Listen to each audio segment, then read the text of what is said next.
All right, good afternoon and welcome to today's webinar. Thank you very, very much for being here today. I hope that this is going to be an exciting and insightful session for you. If you don't know me yet or I haven't met you, my name is Stephanie and I'm from the company Learning Curve, and I'm one of the anatomists on staff who assist with the use of Primal Pictures in teaching and learning. And today this is a staff-focused webinar, and we are going to be focusing on the education of the clinical anatomy of the head and neck. Now, I'm sure I'm preaching to the converted over here, but the anatomy of the head and neck can be incredibly complicated, and it's very important to make this anatomy more relatable and memorable for the students. There is a huge number of anatomical structures in this region of the body, and this anatomy is very important. Sorry, I'm just going to request that you all keep yourselves muted just so this can run smoothly. And then at the end of the session, I will open up the floor for questions and answers. So if you wouldn't mind keeping yourselves muted, I'd really appreciate that. But as I was saying, the structures here can be incredibly complicated and there's a huge number of them. So when teaching on the anatomy of the head and neck, it's very important to be able to convey the content using concise and accurate as well as clinically relevant explanations. And that's exactly what we're going to explore today. So a bit of an agenda of the workflow is I will briefly remind you all how to access Primal Pictures. If you are sitting in the webinar today, you're most likely from one of our client institutions and you should have access to Primal Pictures. And then we will explore 3 titles today. We will explore the head and neck or neuroanatomy, which is one of the clinical specialties.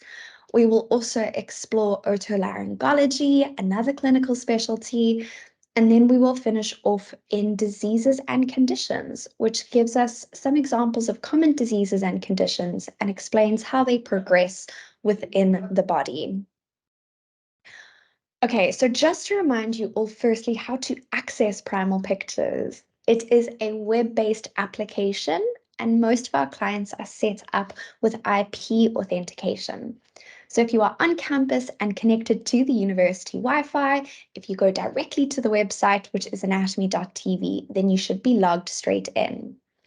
Now, if you are off campus or not connected to the university Wi-Fi, you are going to need to go through your library database web page. So your institution will have a e-resources or e-database list on your library website, and there you will find anatomy.tv or Primal Pictures listed. A few of our clients do use username and password to access Primal Pictures, but if that is your case, I'm sure you will be aware of it. But if worse comes to worse, if you're having any issues with accessing, I would recommend chatting to your librarians, or you can also reach out to us via email and we'll be able to help you out. Okay, the first 2 titles that we will explore today are head and neck and otolaryngology. And as I mentioned, these are 2 of the clinical specialty titles. Within these titles, we will be able to explore the gross, clinical, and surgical anatomy of the head and neck. And we will see really amazing ways to engage your students in your teaching material using 3D models, animations, movies, slides, dissection content, all of that wonderful stuff.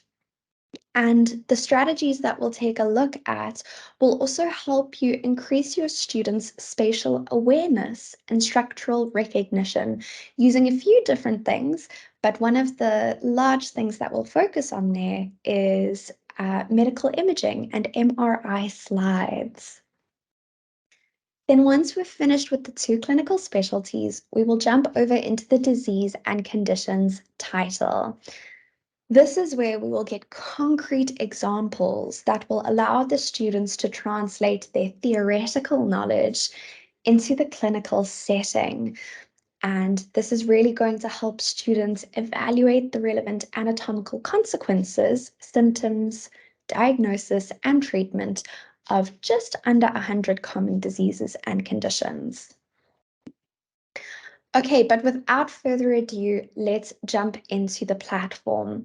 While I just change what screen I'm sharing over here, I do want to mention that if you don't have access to any of the titles that we take a look at today or any of the content that we explore, and you would like to take a look at it, please reach out to us and we will happily open up a 30-day access for free and you can give it a bit of a whirl. Okay, but here I am on the homepage of Primal Pictures.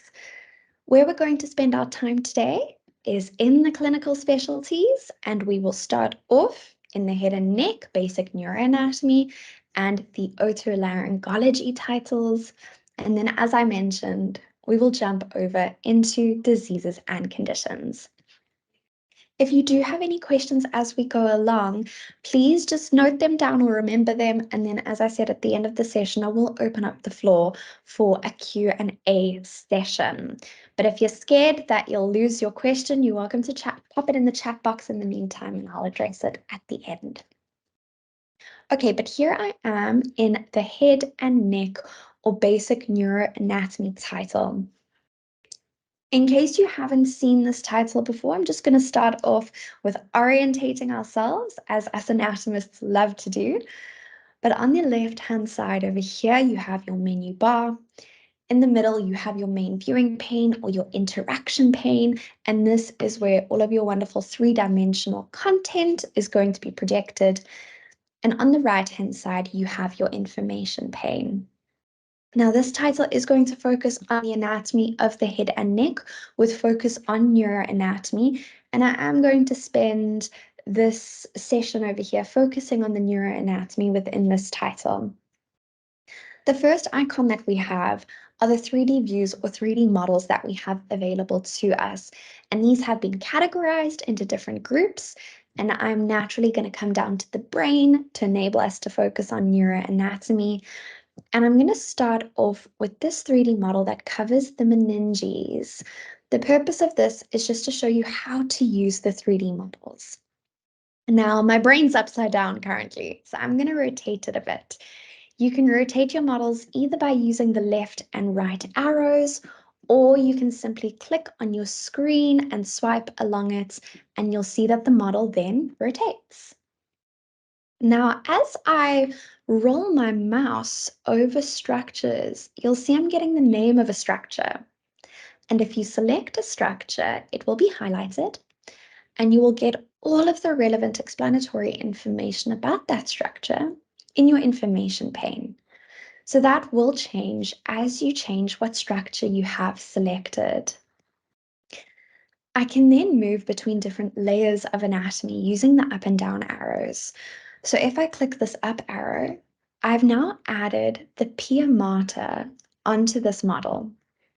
If I move up again, we have the arachnoid mater, and then one more level, we have the meningeal layer of the dura mater, and then we will add in some of our sinuses, followed by the periosteal layer of the dura mater. Now, the reason why I chose this model is because I really love this specific view. Now, when we move between the layers over here, it's going to really help us understand the positioning of those different meninges. So here I can see my cerebrum, my pia mater, arachnoid, the meningeal layer of the dura mater, and then that periosteal layer, as well as the superior sagittal sinus and where it sits in relation to the different meninges.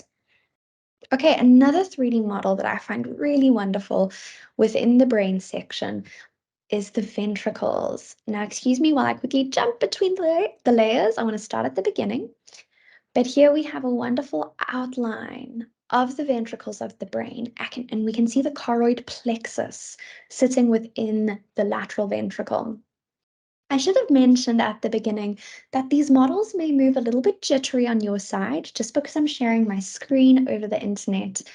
But if you haven't used these models before and you then go and use them yourself, you will see that everything moves nice and smoothly and seamlessly for the end user. So again, I can move between different layers of the anatomy. And slowly, as I move between the different layers, it's going to give me a better understanding of the different ventricles and their relation to the surrounding neuroanatomy.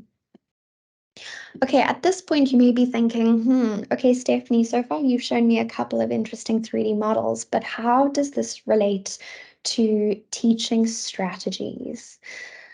All of this content that we're going to be taking a look at today can be downloaded and embedded, which means number one, you can insert it into your offline teaching material.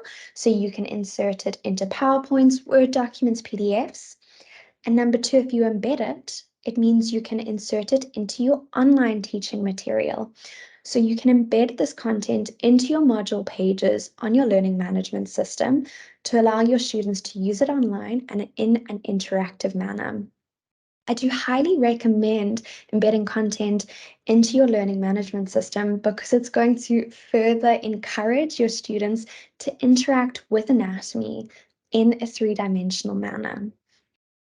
Okay, I do have one other tip or trick of how this content can be incorporated into teaching strategies, but I'll get to that later on when we're moving through the menu bar.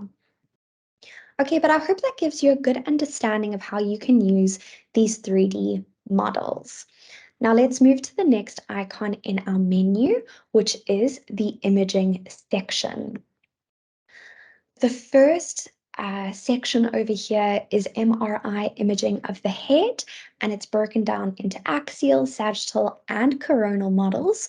So I'm going to choose the sagittal model, and I'm quickly just going to rotate my 3D model so that my 3D model and my MRI image are mirroring each other. Now, using the arrows at the bottom of the screen, if I start to move between the different layers of anatomy, you'll see that my 3D model and my MRI image are moving at the same time to really help me interpret what's happening on this MRI image. And you'll see that when you highlight something on either the MRI or on the 3D model, it's going to highlight it on both to help the students interpret this MRI imaging.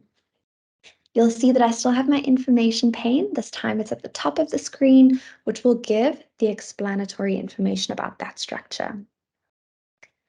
So we spoke about embedding the content and downloading the content, and I will still show you how to do that when we get to it in the menu. But another thing to consider is that you can use this as a live lecturing tool. So just like I'm sharing my screen with you today, or I could be projecting my screen in a lecture hall, you can use this online content in your teaching strategies. So if I was wanting to explore the sagittal anatomy of the head and neck, I could open this up and explore it with my students while I lecture them on it. Okay, after the head section, we have sections of the brain. Now, when I open this up, please note I'm not going to get an MRI image, but that's okay because these brain sections are still incredibly helpful in teaching because often when we go through the neuroanatomy of the brain, especially if we're using cadaveric specimens, we often use those axial slices through the brain to take a look at the anatomy at different levels. And here we have a digital replica of that experience. So again, if I use the arrows to move, oh, excuse me, I accidentally opened my settings.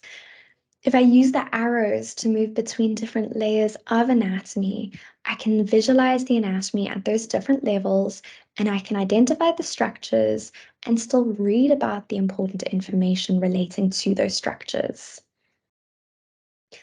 All right, going to the next icon in our menu. Here we have a range of two-dimensional slides or images.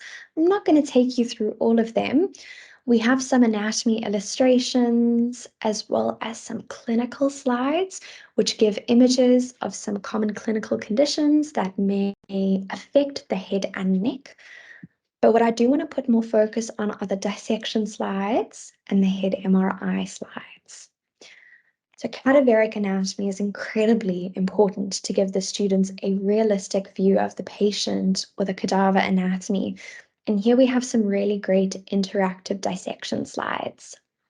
One of the ones that I'd like to show you is this dissection over here, where once again, we can visualize some of the different meningeal layers, as well as the cranium over here, the pericranium, and the epicranius, followed by the skin.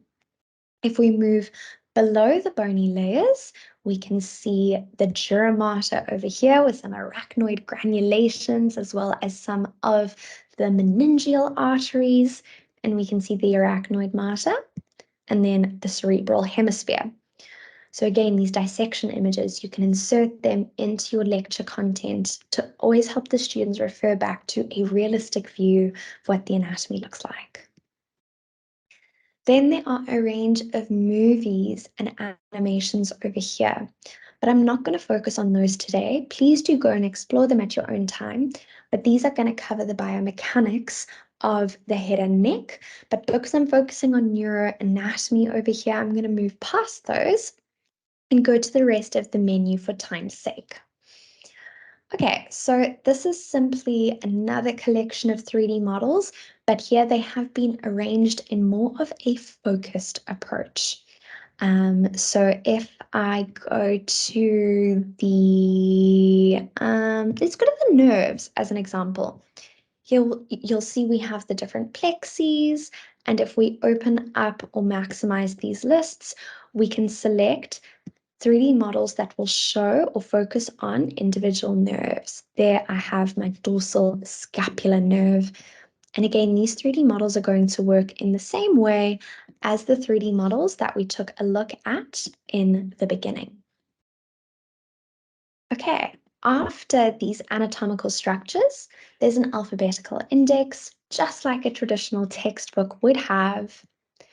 You can favorite any content, and you'll see it's asking me to log into my personal profile. If you have one, it's great to stay logged in. If you don't, something you should be aware of is if I favorite this 3D model right now, this favorite is going to be stored to the browser, or in other words, this device. So if I then go onto my phone and go onto Primal Pictures or anatomy.tv, I won't be able to view my favorites. But if you are logged into your personal profile, all of your favorited content is going to be stored to the cloud, which means no matter what device you use Primal Pictures on, you can access your favorites as long as you're logged into your personal profile. Using these favorites is another great way to curate lecture content. So here I could favorite or save specific 3D models, slides, or dissection images that I would like to open up during my lecture to help my teaching. And instead of finding those 3D models or images each time, you'll have them saved here and you can simply toggle between your different favorites. Then you can also share a link to anything you are viewing or are looking at. And something that I would strongly recommend is including links to content throughout your lecture slides. And this is going to prompt students to go and explore the content on a deeper level outside of their contact teaching time with you. These links are also great to insert into your learning management system if you're not wanting to embed the content for any reason.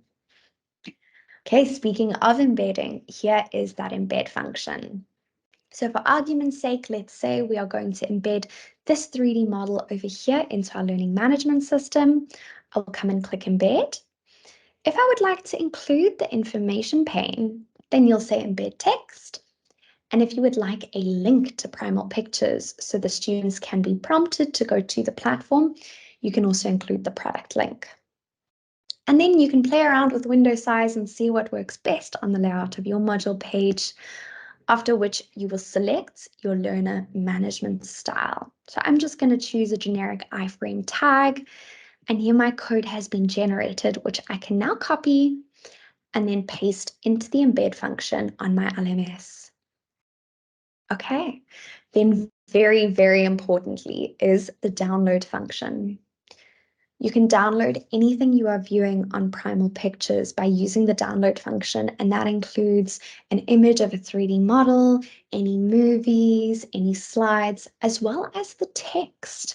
So here I have an option either to save an image of the 3D model or to save the text that is currently sitting in my information pane.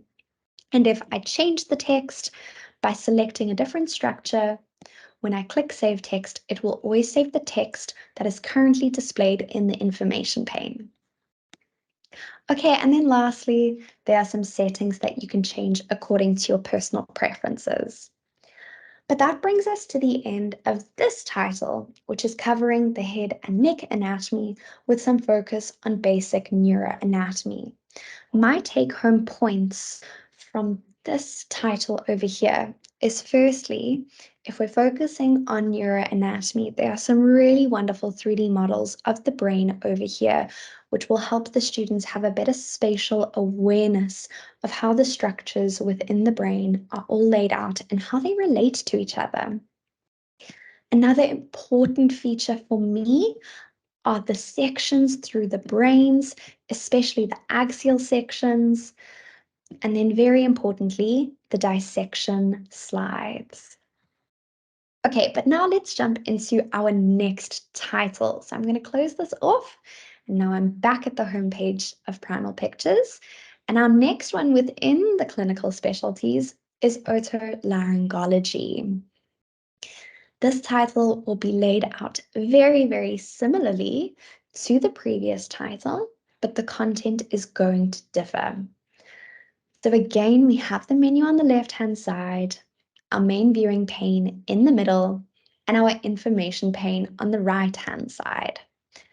The first icon, once again, are different 3D views or 3D models. And these 3D models work the exact same way as the previous ones, but the types of models that you find here compared to the previous one are going to differ a bit. While we're in otolaryngology, this, as I'm sure you all know, is commonly referred to as ENT, or ears, nose, and throat. And I'm going to be focusing on some of the ear and throat anatomy. And I'm going to come down to the throat and select a 3D model of the larynx. I already showed you how these models work, so I'm not going to focus too much on the functionality, but I would like to speak about a bit of a personal story here. So I've always viewed mastering a skill as see one, do one, teach one, and then you're good to go, right? Well, when it came to the anatomy of the larynx, I struggled, and I'm going to be very frank here. So I saw one when I was an undergraduate student, and I had my lecture on the anatomy of the larynx.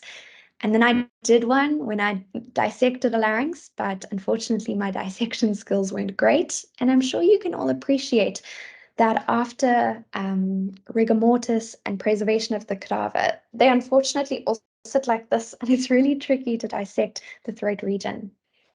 And then I taught one when I became a lecturer, and I was lecturing speech, hearing, and language pathology students on the anatomy of the larynx. But I couldn't say with true certainty that I properly understood the 3D anatomy of the larynx and how all of these very fine, intricate structures relate to each other until I got to interact with a 3D model on Primal Pictures and take a look at the larynx from a view like this. And once I had the opportunity to do that, for the first time with true certainty, I could say that I understood the three-dimensional anatomy of the larynx. So this example over here taught me the true power of Primal Pictures and using these 3D models in anatomy education. Okay, so that takes us through the 3D views.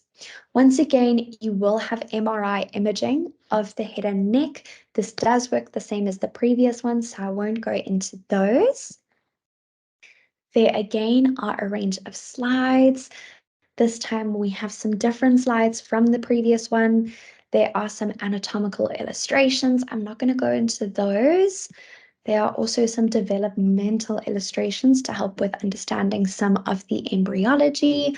I'll show you one of those as a very brief example.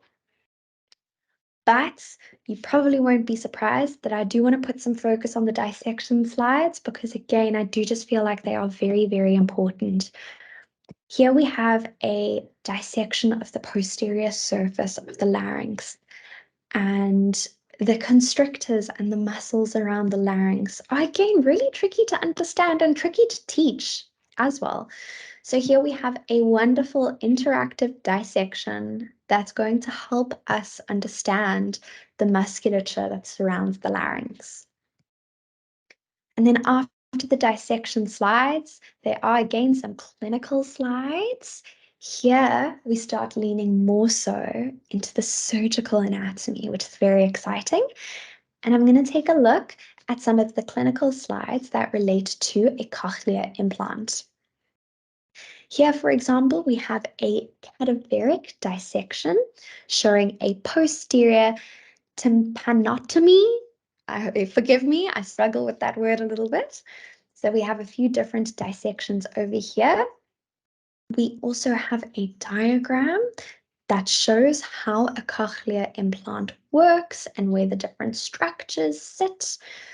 And we have another dissection over here of the mastoid process.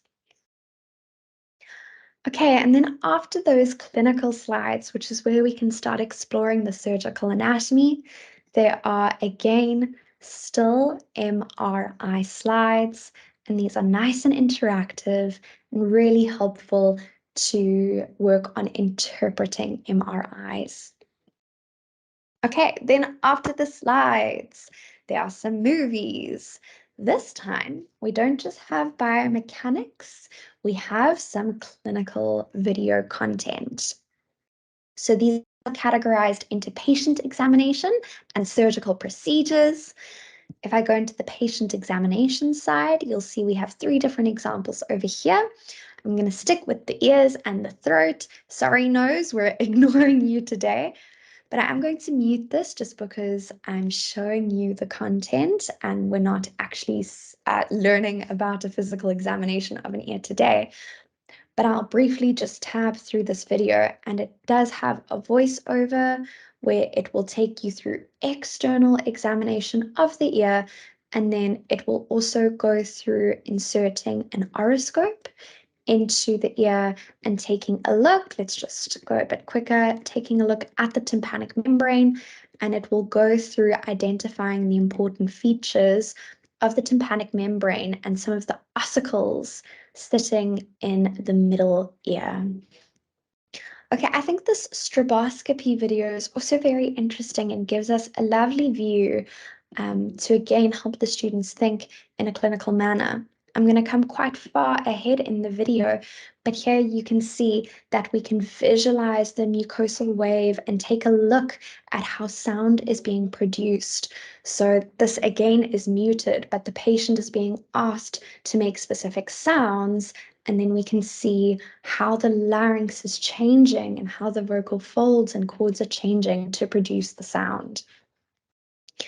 After the patient examination videos, we have surgical procedure videos. And I'm going to come to the cochlear implant example. Let's just give it a bit of a moment to load, and I am going to mute it again, but please note this all has a voiceover explaining what is happening. And if we play the video, it is going to go through the surgical procedure for a cochlear implant, all the way from the beginning to the end. So I'm going to buzz through this very, very quickly, but here we have a lovely surgical example, which is going to show all of the steps involved in a cochlear implant. Okay, so understanding the anatomy is one thing, but translating it to the clinical setting is a whole other ballpark, and this content over here is going to be really, really helpful for that. Okay, then we do have biomechanics videos and surface anatomy videos and animations, but I'm not going to focus on those. Okay, after those sections of the menu, we have some clinical text. We have 3 different categories over here. We have development, and this is going to go over some of the embryology. We have patient examination. So let's choose the ear as our example. And if you open that, it's going to give you a written explanation of how to do an examination of the external ear. Currently over here, what's busy loading is that video that will take you through examination of the external ear. After the patient examination text, we have text that will relate to surgical procedures. So I'm going to go to otology and go down to cochlear implants. And let's choose the surgical anatomy as our example. Again, what's loading over here, it does just take some time, is that video that will take you through the surgical procedure of a cochlear implant. But instead of just listening or watching it, here we can read about the process. And what this is doing is helping cater to different learning styles. And you will see that some of the structures or text are in orange. And if you select the orange structures, it's going to open up a visual that's going to help you understand what's being explained over here. So again, please bear in mind that all of this content can be downloaded for offline use, which means you can insert it into your teaching content. You could embed all of this. You can grab a link to all of this, and you can, there was one other thing I was going to say there, but my words have lost me. We can embed it, we can save it, we can download it, and you can copy a link to pop into any lecture notes or anything like that. Again, please remember that this can also be a live lecture tool, just like I'm using it to give you some training today on how to use the platform. Okay, but I'm going to close that up. And that kind of brings us to the end of the clinical text. I hope that gives you a good view of the kind of text you can expect to find there. All right, then the rest of the icons in the menu should actually look quite familiar, and we're going to whiz through them because we already saw them in the previous title. So again, we have a collection of 3D models. This time, the 3D models are collected with more of a focused approach, but all of these 3D models will work the same way as the 3D models that we've already taken a look at. You have the alphabetical index. You can favorite any content, which is really helpful for curating content that you want to take a look at during a lecture with your students. You can share a link to anything or copy a link. You can embed it into your LMS. Very importantly, you can download it to pop it into your teaching material. And again, a few settings you can change according to your personal preferences. Okay, but that brings us to the end of otolaryngology. For me, the standout points within this title, starting with the basics of the 3D models, I really think that this 3D model of the larynx is very, very helpful for understanding the anatomy of this region. When it came to the slides, a great point for me over here were the clinical slides that relate to various surgical procedures. Very importantly were the clinical videos or movies. And my favorites and the most important ones to me are the surgical procedure videos. And then the clinical text was really great for helping cater to different learning styles. If someone hears better, if someone learns better by hearing, the movies are going to be great for them. But if someone learns better by reading, then the clinical text is going to be really great for them. Okay, but that does bring us to the end now of otolaryngology. So lastly, we are going to jump into the disease and conditions title.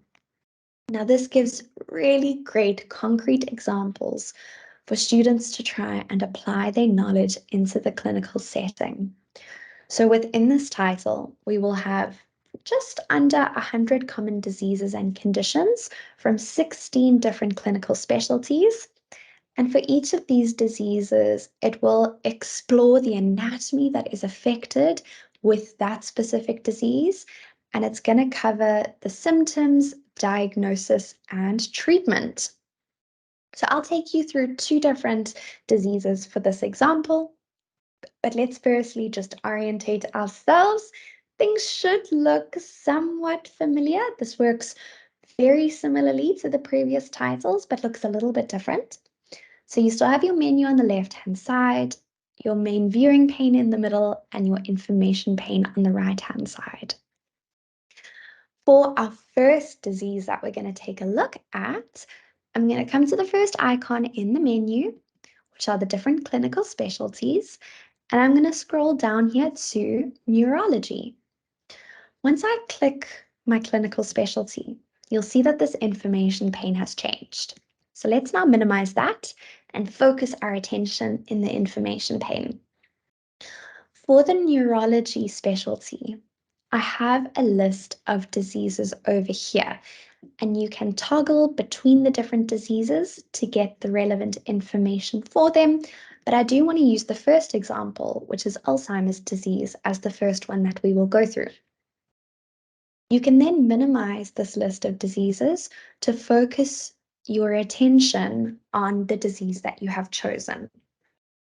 For most of the diseases, the first thing you'll be presented with is a movie or a video, which is actually going to cover everything that's going to be covered in the information pane. So again, here we're catering to different learning styles. I'm going to mute this video, but if we play it, it will be a narrated video. We're not hearing it right now. That will go through what this disease is, how it progresses, and the anatomy that's affected. And it will also go over the causes, the symptoms, and the treatment, while giving us some really great visuals of the gross anatomy and the microanatomy that's relevant to this disease. Okay, but all of the same information is also covered in the information pane. So we have an introduction into what Alzheimer's disease is. After that, it's going to review the normal anatomy that is relevant to know, because this is the anatomy that is being affected by this disease. So we cover the basics of the anatomy of the brain. We have the different hemispheres of the brain. And as any image comes up there in the information pane, if I click on it, it's pushed over into the main viewing pane. Okay, we also have a lovely visualization of the microanatomy. And then we move down to what is Alzheimer's disease. So it explains what the disease is and that it is caused by the excessive buildup of two types of proteins. And we can take a look at those proteins. Here we have the beta amyloid plaques and the neurofibrillary tangles. It will then explain those important proteins to us and then go through the stages of Alzheimer's disease or explain how this disease progresses. We will finish off with the anatomical consequences of the disease, which in this case are brain inflammation, reduced gray matter, and ventricular megaly. Then after it explains those in more detail, we get the treatment for Alzheimer's disease, and we finish off with PDFs that are going to cover the causes, symptoms, and treatment for the disease. These PDFs are actually geared towards patient education. So they're really easy to understand. Plain English has been used. And this is really great for the students when they're first introduced to the disease, because this English is very easy and clear to understand, but it can also be used directly in the clinical setting for patient education. Okay, but if we were finished with this disease and finished with neurology as a specialty, we could go back to the menu and choose something else. So I'm going to go to otolaryngology because we have also focused on ENT or otolaryngology throughout this training. And I'm going to come down to tonsillitis, a very common disease, whether we like it or not. And here, again, it's going to give you a movie that will cover the important information relating to tonsillitis. And all of that information will also be covered in the information pane. So we're introduced into what the tonsils are. We can go over or revise the normal anatomy. It will tell us what tonsillitis is. We have the anatomical consequences of tonsillitis, and here we can see the pus-filled white spots sitting on the palate within the palatine tonsils.